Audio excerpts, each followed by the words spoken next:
మేడ్చల్ నియోజకవర్గం ముడిచింతలపల్లి మండలం జగన్గూడ గ్రామంలో Telangana minorities residential educational institute society ఆధ్వర్యంలో district level sports games meet 2025-26 కార్యక్రమంలో ఎమ్మెల్సీ ప్రభుత్వ విప్ పట్నం మహేందర్, మేడ్చల్ నియోజకవర్గం శాసనసభ్యులు చామకూర మల్లారెడ్డి కలిసి పాల్గొనడం జరిగింది.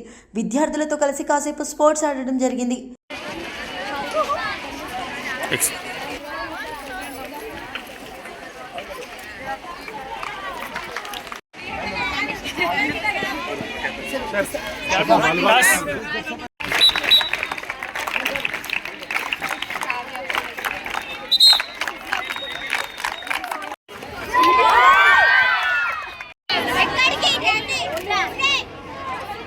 Sir madam student please